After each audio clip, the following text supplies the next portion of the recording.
Nestle ഇന്ത്യയിൽ വിൽക്കുന്ന baby ഫുഡിൽ ഉയർന്ന അളവിൽ പഞ്ചസാര ഉണ്ട് എന്ന് കണ്ടെത്തിയിരിക്കുകയാണ്. ഇത് കണ്ടെത്തിയിരിക്കുന്നത് മറ്റാരുമല്ല, സ്വിസ് പബ്ലിക് എന്ന് പറയുന്ന ഒരു ഏജൻസിയാണ് ഇത് കണ്ടെത്തിയിട്ടുള്ളത്.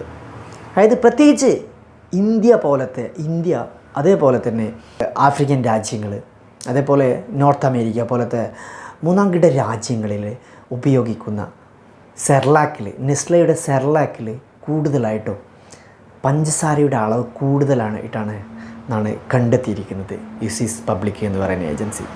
പ്രത്യേകിച്ച് ഈ പ്രോഡക്റ്റ് എന്ന് പറയുമ്പോൾ കുട്ടികൾക്ക് ഉപയോഗിക്കാൻ കൊടുക്കുന്ന പ്രോഡക്റ്റാണ്. അതിലാണ് ഇത്തരത്തിൽ പഞ്ചസാരയുടെ അളവ് ക്രമാതീതമായി കൂടുതലായിട്ട് കാണിക്കുന്നത്. എന്നാൽ ഈ പഞ്ചസാരയുടെ അളവ് ജർമ്മനി, അതേപോലെ യൂറോപ്യൻ രാജ്യങ്ങളിലും മറ്റ് കുറച്ച് മിഡിൽ ഈസ്റ്റ് രാജ്യങ്ങളിലൊക്കെ ഇതിൻ്റെ അളവ് വളരെ കൃത്യമായിട്ടാണ് കാണിക്കുന്നത്. ഇത് ശരിക്കും പറയുകയാണെങ്കിൽ മൂന്നാം കിട രാജ്യങ്ങളോട് പ്രത്യേകിച്ച് നെസ്ലെ കാണിക്കുന്ന, അല്ലെങ്കിൽ നെസ്ലെ എന്ന് മാത്രമല്ല, ശരിക്ക് ഇത്തരം ഉൽപ്പന്നങ്ങൾ എന്ന് പറയുമ്പോൾ സ്മാൾ പ്രിൻറ്റ് ബിഗ് ഓഫർ എന്നാണ്. അതായത് ഇതിൽ വരുന്ന പല ഉൽപ്പന്നങ്ങളും, ഇപ്പോൾ ഈ നെസ്ലെ ആണെങ്കിലും നമ്മൾ ഇതേപോലത്തെ പല നെസ്ലേൻ്റെ ആണെങ്കിലും അതേപോലെ പല ഉൽപ്പന്നങ്ങളിലും ചെറുതായിട്ട് ലേബൽ ചെയ്യാറുണ്ട്. പക്ഷേ അതിൽ ശരീരത്തിന് ദോഷവശങ്ങളുണ്ട് എന്നൊക്കെ. ശരിക്കും നമ്മൾ ഈ ഹോർലിക്സ് എന്ന് പറയുന്ന കമ്പനീനെ നമ്മളെടുത്ത് നോക്കുകയാണെങ്കിൽ ഈ ഹോർലിക്സിലും അത് ഈ ഗർഭിണിയായിട്ടുള്ളവർക്കും അതുപോലെ വരുന്ന ആളുകൾക്കൊന്നും കൊടുക്കാൻ പാടില്ല എന്ന് അതിൽ പ്രത്യേകമായിട്ട് ലേബിൾ ചെയ്തിട്ടുണ്ടായിരിക്കാറുണ്ട്. നമ്മൾ ഇത്തരത്തിൽ മാർക്കറ്റിലുള്ള പല പ്രോഡക്റ്റുകളും സ്മാൾ പ്രിൻറ്റ് ബിഗ് ഓഫർ എന്ന് പറയുന്ന ഒരു കാറ്റഗറി പെടുന്ന ഈ പ്രോഡക്ട്സുകളൊക്കെ ഇത്തരത്തിൽ ഉണ്ടാവാറുണ്ട്. അത് നമ്മൾ പലപ്പോഴും കാണാറില്ല. ലോകത്ത് പല ഉൽപ്പന്നങ്ങളും അതിൻ്റെ ക്വാളിറ്റി, ഇന്ത്യൻ മാർക്കറ്റിലെ ക്വാളിറ്റിയും പ്രത്യേകിച്ച് ഇന്ത്യയിലും, അത് ഇപ്പോൾ നമ്മളിപ്പോൾ ഒരു പെപ്സി അതേപോലെ കൊക്കക്കോളൊക്കെ എടുക്കുകയാണെങ്കിൽ നമ്മൾ ആ പെപ്സിയും കൊക്കക്കോളൊക്കെ ഇന്ത്യയിൽ കുടിക്കുന്ന ആ ഒരു ക്വാളിറ്റി അല്ല പ്രത്യേകിച്ച് UAE ഉപയോഗിക്കുന്നത്. കാരണം എന്തോന്ന് വെച്ചാൽ UAE അതിന് നിയമമുണ്ട്. UAE പോലത്തെ അല്ലെങ്കിൽ മിഡിൽ ഈസ്റ്റിൽ ആ ഉൽപ്പന്നം ഇന്ന ക്വാളിറ്റിയിൽ ഇറക്കണം, ഇന്ന ക്വാളിറ്റിയിലായിരിക്കണം കൺസ്യൂമറിന് കൊടുക്കേണ്ടത് എന്ന് കർശനമായ നടപടികൾക്ക് വിധേയമായിക്കൊണ്ടാണ് ഉൽപ്പന്നങ്ങൾ ഇറക്കുന്നത്. പ്രത്യേകിച്ച് ഇന്ത്യയിൽ ഫുഡ് ആൻഡ് സേഫ്റ്റിയും ഒക്കെ ഉണ്ടെങ്കിലും പ്രത്യേകിച്ച് ചില സമയങ്ങളിലും ഇത്തരത്തിലുള്ള വലിയ വലിയ ബ്രാൻഡുകളൊന്നും ഈ നിയമങ്ങളൊന്നും പാലിക്കാറില്ല. ശരിക്ക് ഇത്തരത്തിലുള്ള കർശനമായ നിയമങ്ങൾ കൊണ്ടുവരികയാണെങ്കിൽ, പ്രത്യേകിച്ച് ഇത്തരത്തിൽ നെസ്ലെ പോലത്തെ ഒരു ഉൽപ്പന്നം എന്ന് പറയുമ്പോൾ കുട്ടികളെ സംബന്ധിച്ചിടത്തോളം കുട്ടികൾക്ക് ഉപയോഗിക്കുന്ന ഉൽപ്പന്നങ്ങളാണ്. കാരണം അതിൽ ഇത്രയും വലിയ ക്രമാതീതമായി പഞ്ചസാര ഉപയോഗിച്ച് കഴിഞ്ഞാൽ ശരീരത്തിന് വലിയ ദോഷം ചെയ്യുന്ന കാര്യങ്ങളോടെയാണ്, ചെറിയ ദോഷങ്ങളൊന്നുമില്ല. കാരണം കുട്ടികൾക്ക് പ്രായമാവുമ്പോൾ ഈ നെസ്ലയുടെ ഇത്തരത്തിലുള്ള ഉൽപ്പന്നങ്ങൾ, പ്രത്യേകിച്ച് നെസ്ലയുടെ ഈ ഉൽപ്പന്നങ്ങൾ സെർലാക്ക് എന്ന് പറയുന്ന പ്രൊഡക്റ്റിലാണ് ഇത്തരത്തിൽ കൂടുതലായിട്ട് പഞ്ചസാര കാണുന്നത്. ഈ ഉൽപ്പന്നം നമ്മൾ ഇന്ത്യയും അതേപോലെ ആഫ്രിക്ക, അതേപോലെ പിന്നെ ഫിലിപ്പീൻസ്, ഇങ്ങനെ കുറച്ച് രാജ്യങ്ങളിലാണ് കൂടുതലായിട്ടും, പ്രത്യേകിച്ച് ഈ മൂന്നാം കിട രാജ്യങ്ങളിലാണ് ഇത് ഇത്തരത്തിൽ നൽകുന്നത്. അങ്ങനെ ഈ കുട്ടികളൊക്കെ ഇത് ഉപയോഗിച്ച് കഴിഞ്ഞാൽ ഒരു പ്രായമാകുമ്പോൾ അവർക്ക് പല അസുഖങ്ങളും ക്രമാതീതമായി പല അസുഖങ്ങളും ഇവരെ ബാധിക്കാനുള്ള സാധ്യത ഒരുപാട് കൂടുതലാണ്. പ്രത്യേകിച്ച് യൂറോപ്യൻ സ്റ്റാൻഡേർഡിൽ അല്ലെങ്കിൽ യൂറോപ്യൻ രാജ്യങ്ങളിലൊന്നും ഇത് ഉപയോഗിക്കുന്ന കുട്ടികൾക്ക്, പ്രത്യേകിച്ച് ജർമ്മനിയിലൊന്നും സെർലാക്ക് പഞ്ചസാര 0 പഞ്ചസാരയിൽ വരെ അത് ആ ഉൽപ്പന്നം നൽകുന്നുണ്ട്. അപ്പോൾ നമ്മൾ ഇവിടെ എന്ന് പറയുമ്പോൾ, പ്രത്യേകിച്ച് ഇന്ത്യയിലൊക്കെ ആകുമ്പോഴേ കൂടുതലും ഈ ഫുഡ് ആൻഡ് സേഫ്റ്റി കുറേ കാര്യങ്ങൾ നോക്കുന്നുണ്ടെങ്കിലും പക്ഷേ എനിക്ക് തോന്നുന്നു കാര്യക്ഷമമായി പ്രവർത്തിക്കുന്നില്ല എന്നാണ് എനിക്ക് മനസ്സിലാവുന്നത്. കാരണം പ്രത്യേകിച്ച് വലിയ വലിയ വൻകിട ബ്രാൻഡുകളിൽ ഇപ്പോൾ പ്ലാസ്റ്റിക്കിൻ്റെ കാര്യങ്ങൾ നമ്മൾ പറയുകയാണെങ്കിൽ പ്ലാസ്റ്റിക് നിരോധിച്ചിട്ടുണ്ട്. പക്ഷേ ആ പ്ലാസ്റ്റിക് തന്നെയാണ് ഇപ്പോൾ ലെയ്സ് പോലത്തെ പ്രോഡക്റ്റിലൊക്കെ ഉപയോഗിക്കുന്ന പ്ലാസ്റ്റിക് വളരെ ശരീരത്തിന് കേടുള്ള പ്ലാസ്റ്റിക്കുകളാണ് പിന്നെ ഉപയോഗിച്ചുകൊണ്ടിട്ടുള്ളത്. ഇപ്പോൾ അതേപോലത്തെയുള്ള ലെയ്സ് പോലത്തെ ഇത്തരത്തിൽ പ്ലാസ്റ്റിക്കുകളൊന്നും എന്തുകൊണ്ട് നിരോധിക്കുന്നില്ല? കൂടുതലായിട്ടും ഈ പ്ലാസ്റ്റിക്കുകൾ മറ്റുള്ള ചെറിയ കമ്പനികൾക്ക് ഈ നിയമം ബാധകവും വലിയ കമ്പനിയെ സംബന്ധിച്ചിടത്തോളം ഈ നിയമമൊന്നും ബാധകമല്ല. ശരിക്കും പറയുകയാണെങ്കിൽ ഇന്ത്യയിൽ ടാക്സ് അടച്ച് അല്ലെങ്കിൽ കൂടുതലായിട്ട് ഗവൺമെൻറ്റിന് വരുമാനം ഉണ്ടാക്കി കൊടുക്കുന്ന കമ്പനികളെ നിരോധിക്കാതിരിക്കുകയും അവർക്ക് കൂടുതലായിട്ട് മറ്റൊരു നിയമവും, അതേപോലെ താഴ്ന്ന ചെറുകിട കമ്പനികൾക്ക് മറ്റൊരു നിയമവും ആണ്. ശരിക്കും ഇത് നമ്മൾ ശരിക്കും ഈ ഗവൺമെൻറ്റിന് ടാക്സ് കിട്ടുന്നോ അല്ലെങ്കിൽ ഗവൺമെൻറ്റിന് ഒരുപാട് വരുമാനം ഉണ്ടാക്കി കൊടുക്കുക എന്നുള്ളതല്ല ശരിക്കും നമ്മൾ ഇത്തരം കമ്പനികളെ തമ്മിൽ കാറ്റഗറൈസ് ചെയ്യുമ്പോൾ ശ്രദ്ധിക്കേണ്ടത്. ഇത് ജനങ്ങൾക്ക് ദോഷം ചെയ്യുന്നുണ്ടോ, അല്ലെങ്കിൽ ഇതുകൊണ്ട് ഈ ഉൽപ്പന്നം ഉപയോഗിക്കുമ്പോൾ അതിൽ എത്രമാത്രം ജനങ്ങൾക്ക്, കുട്ടികൾക്ക് അല്ലെങ്കിൽ മുതിർന്നവർക്ക്, പ്രായമായവർക്ക് ദോഷം ചെയ്യുന്നുണ്ടോ എന്നുള്ള കാര്യങ്ങളാണ് നോക്കേണ്ടത്. ഇപ്പോൾ പ്രത്യേകിച്ച് ഫുഡിൻ്റെ കാര്യം എടുത്ത് നോക്കുകയാണെങ്കിൽ നമ്മൾ പ്രത്യേകിച്ച് ഇപ്പോൾ UAE ആണെങ്കിൽ ഇത് വളരെ കർശനമായിട്ട് പാലിച്ചിരിക്കണം. അത് എത്ര വലിയ ബ്രാൻഡാണെങ്കിലും എത്ര ആ ഒരു സ്റ്റാൻഡേർഡിൽ ആ ഉൽപ്പന്നം മാർക്കറ്റിൽ ഇറക്കാൻ പാടുള്ളൂ. അപ്പോൾ ഇത്തരത്തിൽ പല ഉൽപ്പന്നങ്ങളിലും ഇപ്പോൾ നമ്മൾ ഇപ്പോൾ റെഡ് ബുള്ളാണെങ്കിൽ റെഡ് ബുള്ളിൽ ഇന്ന സംഭവം ആഡ് ചെയ്തിട്ടുണ്ട്. ഇപ്പോൾ ബുള്ളിൻ്റെ സെമൻ ഉപയോഗിക്കുന്നുണ്ട്, അതിൽ പ്രത്യേകം മാർക്ക് ചെയ്യുന്നുണ്ട്.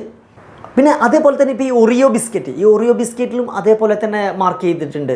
അതിൽ ഇപ്പോൾ എന്താ പറയുക, പന്നിയുടെ കൊഴുപ്പുണ്ട് എന്ന് പ്രത്യേകം അതിൽ മാർക്ക് ചെയ്യുന്നുണ്ട്. അപ്പോൾ ഇതേപോലെ പല ഉൽപ്പന്നങ്ങളും ഇത്തരത്തിൽ മാർക്ക് ചെയ്യുന്നുണ്ട്. ഇത്തരം സംഭവങ്ങൾ അതിന് ഹാനികരമാണെങ്കിൽ അത് ചെയ്യുന്നുണ്ട്. പക്ഷേ ഞാനിവിടെ പറഞ്ഞു വരുന്നത് ഇത്തരത്തിൽ ശരീരത്തിന് ഹാനികരമാകുന്ന കാര്യങ്ങൾ, ഇപ്പോൾ ഇതേപോലെ കോൾഗേറ്റിൽ ഇന്ന ഇൻഗ്രീഡിയൻസ് ഉണ്ട് ഇതൊക്കെ. പക്ഷേ നമ്മളിവിടെ ഈ എന്താ പറയുക ന്യൂട്രീഷൻ വാല്യൂ ഒക്കെ കർശനമായിട്ട് പാലിക്കുന്നില്ല എന്നുള്ളത് ഒരു വലിയ തന്നെയാണ്. പലതും ലാബുകളും ടെസ്റ്റൊക്കെ ചെയ്തുകൊണ്ട് ഈ എന്തെങ്കിലും ഒരു വിഷയം വരുമ്പോൾ മാത്രം നമ്മൾ ഇപ്പോൾ പ്രത്യേകിച്ച് ഈ കേരളത്തിലാണെങ്കിലും ഒക്കെ മലയാളികളാണെങ്കിലും എന്തെങ്കിലും ഒരു വിഷയം വരുമ്പോൾ അത് നമ്മൾ വളരെ ഇതായിട്ട് ചർച്ച ചെയ്യപ്പെടുകയും ആ ഒരു പ്രശ്നങ്ങൾ നമ്മൾ സോൾവ് ചെയ്ത് കഴിഞ്ഞാൽ പിന്നീട് നമ്മളത് ചിന്തിക്കാറേ ഇല്ല. ഇപ്പോൾ ജോൺസൻ്റെ ഉൽപ്പന്നങ്ങൾ മുമ്പ് നിരോധിച്ചിട്ടുണ്ടായിരുന്നു. അത് കർശനമാക്കി അത് ഉൽപ്പന്നം മാർക്കറ്റിൽ ഇറക്കാൻ പാടില്ല എന്നൊക്കെ വളരെ കർശനമായ നിയമങ്ങളും നടപടികളൊക്കെ ഉണ്ടായിരുന്നു. ഇപ്പം നമ്മളിതാ ജോൺസൺ വീണ്ടും അതിലേക്ക് നമ്മൾ വന്നു.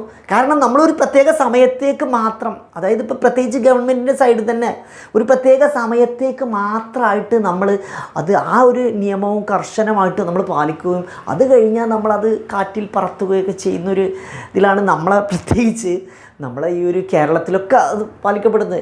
പ്രത്യേകിച്ച് മറ്റുള്ള സംസ്ഥാനങ്ങളെ വെച്ച് നോക്കുകയാണെങ്കിൽ കേരളം വളരെ ഹൈജീനിക്കാണ് എന്നാണ്. പക്ഷേ എന്നിരുന്നാലും ഇത്തരത്തിൽ ഹെൽത്തിൻ്റെ കാര്യത്തിൽ കുറച്ചും കൂടെ എനിക്ക് തോന്നുന്നു കേരളത്തെ സംബന്ധിച്ചിടത്തോളം വേണമെന്നുണ്ടെങ്കിൽ ഒരു UAE അല്ലെങ്കിൽ മിഡിൽ ഈസ്റ്റിൽ പോലെയൊക്കെ പിന്നെ നമുക്ക് കർശനമായ നിയമങ്ങൾ ഇവിടെ കൊണ്ടുവരാൻ പറ്റും. അത് നമ്മളെ ആരോഗ്യത്തിൻ്റെ കാര്യം ആണ്. ഇപ്പോൾ ഫുഡിലാണെങ്കിൽ അങ്ങനെ ഒരു കഥ. അതേപോലെ ഇപ്പോൾ നോൺ ഫുഡായിട്ടുള്ള ഇപ്പോൾ മാർക്കറ്റിൽ ഇറങ്ങുന്നുണ്ട് നമ്മൾ വെളുത്തിട്ട് പാറ എന്ന് പറഞ്ഞിട്ട് ഒരു ക്രീമൊക്കെ.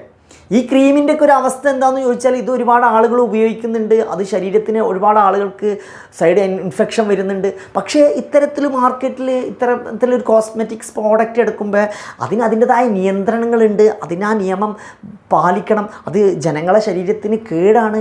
ഇത്തരത്തിലുള്ള കാര്യങ്ങളെ കൂടെ നമ്മൾ അത് ഒരു വലിയ പ്രശ്നം സൃഷ്ടിക്കും. കാരണം എപ്പോഴും ആ ഒരു ഉൽപ്പന്നത്തിൽ നിന്ന് നമുക്ക് ഗവൺമെൻറ്റിന് എന്തെങ്കിലും നേട്ടം കിട്ടുക എന്നുള്ള ഉപരി ഗവൺമെൻറ്റിന് ഒരുപക്ഷെ ടാക്സ് അടച്ചിക്കുന്നുണ്ടാവും. ഗവൺമെൻറ്റിന് ഒരുപാട് ഈ ഒരു ഉൽപ്പന്നം ഇവിടെ മാർക്കറ്റിൽ ഇതുകൊണ്ട് ആ ഒരു വലിയ കോർപ്പറേറ്റുകൾക്ക് വലിയ മെച്ചം ഇതാകുമ്പോൾ ഗവൺമെൻറ്റിനെ സംബന്ധിച്ചിടത്തോളം വലിയ മെച്ചങ്ങളുണ്ടാവും. പക്ഷേ അവിടെ നമ്മൾ ചിന്തിക്കേണ്ടതെന്ന് വെച്ചാൽ ഗവൺമെൻറ്റിൻ്റെ സൈഡിൽ നിന്നാണെങ്കിലും കൂടുതലായിട്ട് ഇത്തരം ഉൽപ്പന്നങ്ങളൊക്കെ ഇപ്പോൾ നോൺ ഫുഡാണെങ്കിലും ഫുഡാണെങ്കിലും ഇപ്പോൾ അത് എത്രമാത്രം ശരീരത്തിന് സൈഡ് എഫക്റ്റ് ഉണ്ടോ. ഇപ്പോൾ ശരിക്കുകയാണെങ്കിൽ നമ്മൾ ഇപ്പോൾ ഒരു നോൺ ഫുഡായിട്ടുള്ള നമ്മളിപ്പോൾ ഒരു ഡിറ്റർജൻറ്റ് മാർക്കറ്റിൽ ഇറക്കുന്നുണ്ടെങ്കിൽ പ്രോഡക്റ്റ് ഉൽപ്പന്നം മാർക്കറ്റിൽ ഇറക്കുന്നുണ്ടെങ്കിൽ അതിന് അലർജി സർട്ടിഫിക്കറ്റ് നിർബന്ധമാണ്. പക്ഷേ നമ്മളിവിടെ എത്ര ഉൽപ്പന്നം മാർക്കറ്റിൽ ഇറക്കുമ്പോൾ എത്ര ഡിറ്റർജൻറ്റുകൾ മാർക്കറ്റിൽ വരുന്നുണ്ട്, എത്ര ഉൽപ്പന്നത്തിന് മാർക്കറ്റിൽ പോയി ചെക്ക് ചെയ്ത് കഴിഞ്ഞാൽ അലർജി സർട്ടിഫിക്കറ്റ് ഉണ്ട് നമുക്കറിയാൻ കഴിയും.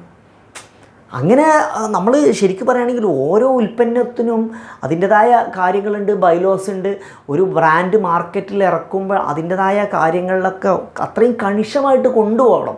അല്ലാതെ ഒരു കോർപ്പറേറ്റിന് വേണ്ടി മാത്രം ഒരു നിയമവും സാധാരണ മാർക്കറ്റിലുള്ള പ്രോഡക്റ്റുകൾക്ക് വേണ്ടി മറ്റൊരു നിയമവും കൊണ്ടുവരരുത്. അതിൽ നമ്മൾ ഇത്തരം കാര്യങ്ങളിൽ എന്താ പറയുക ഒരു തുല്യത കൊണ്ടുവരണം. തുല്യത എന്ന് പറയുമ്പോഴേ ഏറ്റവും കൂടുതൽ മോസ്റ്റ് ഇമ്പോർട്ടൻറ്റ് തിങ്സ് അത് കസ്റ്റമറിനായിരിക്കണം. കസ്റ്റമറിന് അതുകൊണ്ട് എന്തെങ്കിലും ഉപയോഗിക്കുമ്പോൾ ഇപ്പോൾ അത് കുട്ടികൾക്കും എനിക്ക് ദോഷം ചെയ്യുന്നുണ്ടോയെന്ന് നമ്മൾ ഫുഡാണെങ്കിലും നോൺ ഫുഡാണെങ്കിലും അത് കർശനമായി പാലിക്കുന്ന നിയമങ്ങൾ വരണം. പ്ലാസ്റ്റിക് നിരോധിച്ചു, പ്ലാസ്റ്റിക് നിരോധനം നന്നായിട്ട് നടക്കുന്നു. പക്ഷേ പ്ലാസ്റ്റിക്കിൻ്റെ കാര്യത്തിലും ഇതന്നെയാണ് അവസ്ഥ. വലിയ വലിയ ബ്രാൻഡുകളൊക്കെ ഇപ്പോൾ ഒറിയോ ബിസ്ക്കറ്റ് അതേപോലെ ഉദാഹരണം പറയുകയാണെങ്കിൽ ഇത്തരത്തിലുള്ള ബ്രാൻഡുകളൊക്കെ പ്ലാസ്റ്റിക്കിലല്ലേ ഉപയോഗിക്കുന്നത്, പക്ഷേ ആ പ്ലാസ്റ്റിക് കവറുകളാണ്, പക്ഷെ അത് ഇത്രമാത്രം ശരീരത്തിന് കേടുള്ളതാണ്. അതേസമയം ഒരു നമ്മൾ പിന്നെ ഇതേപോലെ ക്യാരി ബാഗിൽ ഇട്ടുകൊണ്ടുപോകുന്ന കവറുണ്ടല്ലോ, അത് ഉപയോഗിക്കാൻ പാടില്ല. അതാണ് നമ്മൾ കുറച്ചും കൂടെ പ്രബുദ്ധ കേരളം എന്നൊക്കെ പറയുമ്പോൾ, പ്രബുദ്ധ കേരളമാണെങ്കിലും ഇന്ത്യ ആണെങ്കിലും നമ്മൾ ഇങ്ങനത്തെ കാര്യത്തിലും കൂടെ കുറച്ചുകൂടെ സ്റ്റാൻഡേർഡൈസേഷൻ കൊണ്ടുവരിക എന്നുള്ളത് അത്യാവശ്യമാണ്. നമ്മളിപ്പോൾ പ്രത്യേകിച്ച് ഈ സെർലാക്കിൻ്റെ നെസ്ലേൻ്റെ വിഷയം നമ്മൾ ഒരുപാട് ചാനൽ ചർച്ചകളൊക്കെ നടക്കും. അതൊരു പ്രത്യേക സമയം കഴിഞ്ഞ് കഴിഞ്ഞാൽ പിന്നീട് അത് കാറ്റിൽ പറത്തി അത് വിഷയമല്ല. ഇപ്പോൾ ഫോർ എക്സാമ്പിൾ പറയുകയാണെങ്കിൽ മുന്നേ നമ്മൾ ഷവർമ്മൻ്റെ ഒരു വിഷയം ഉണ്ടായിരുന്നു, ഷവർമ്മ കഴിച്ചിട്ട് 2 കുട്ടികൾ മരിച്ചു എന്നൊക്കെ.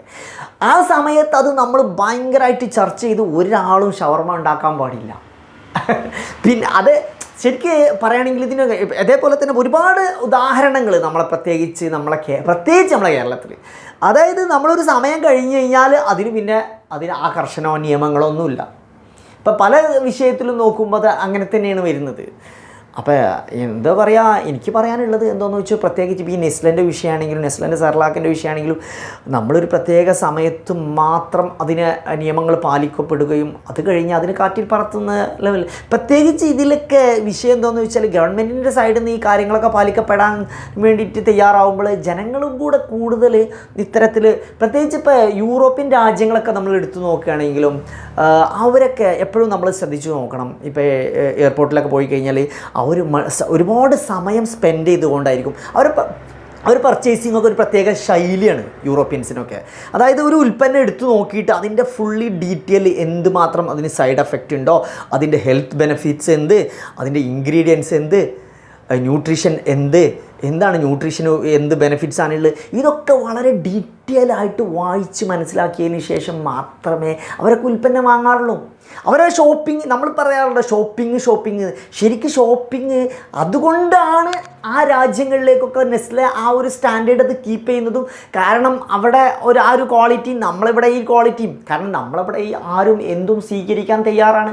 ആളുകൾക്ക് ആരോഗ്യത്തെക്കുറിച്ചോ അല്ലെങ്കിൽ ഇതിനെക്കുറിച്ചോ ഒരു ധാരണയില്ല.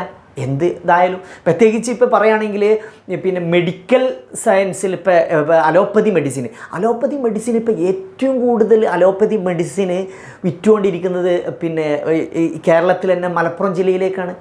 ഇപ്പം മലപ്പുറം ജില്ലയിലുള്ള ആളുകൾക്ക് ആരോഗ്യത്തെക്കുറിച്ചുള്ള ധാരണയില്ല. നമുക്ക് എപ്പോഴും ആരോഗ്യത്തെക്കുറിച്ച് നമുക്കൊരു ധാരണയും ഗവൺമെൻറ്റിന് ആ ഒരു പാലിക്കപ്പെടണം എന്ന് കർശനമായൊരു നിയമം ഉണ്ടെങ്കിൽ എല്ലാവരും അംഗീകരിക്കപ്പെടുന്നതേ ഉള്ളൂ. ഇത് വല്ലാതെ ഒരു നെസ്ലെ ഒരു പ്രത്യേക സമയത്ത് മാത്രം. ഇനിയിപ്പോൾ ഈ നെസ്ലെ ചർച്ച ചെയ്യപ്പെടും, അത് പിന്നീട് നമ്മളത് മാറ്റിവെക്കും, പിന്നീട് അടുത്ത മറ്റൊരു വിഷയം വരും, അത് ആ സമയത്ത് മാറ്റിവെക്കും. ഇപ്പോൾ ഈ വെളുത്തിട്ട് പാറുക എന്നുള്ള വിഷയം അതൊക്കെ ഒരുപാട് ചർച്ച ചെയ്യപ്പെട്ടിരുന്നു, പിന്നീട് അതൊരു നിയമം കാറ്റിൽ പറത്തി. അപ്പോൾ നമ്മളെപ്പോഴും ഒരു പ്രത്യേക സ്റ്റാൻഡർഡൈസ് ചെയ്തിട്ട് കൊണ്ടുപോകണം എന്നാണ് എനിക്ക് പറയാനുള്ളത്. അപ്പോൾ ഇത് നമ്മൾ ഇന്നത്തെ ഒരു വിഷയമല്ല. കാരണം ഇത്തരത്തിൽ പല ഉൽപ്പന്നങ്ങളും ശരീരത്തിന് വളരെ അധികം ഹാനികരമാകുന്ന ഒരുപാട് ഉൽപ്പന്നങ്ങളുണ്ട്. ഫുഡാണെങ്കിലും നോൺ ഫുഡാണെങ്കിലും അതൊക്കെ ഒരു പ്രത്യേക ശൈലിയിൽ തന്നെ അതിനെ കൊണ്ടുപോയിട്ടുണ്ടെങ്കിൽ അത് ജനങ്ങൾക്ക് ഹാനികരമല്ലാത്ത രീതിയിൽ ചെയ്യാൻ പറ്റും.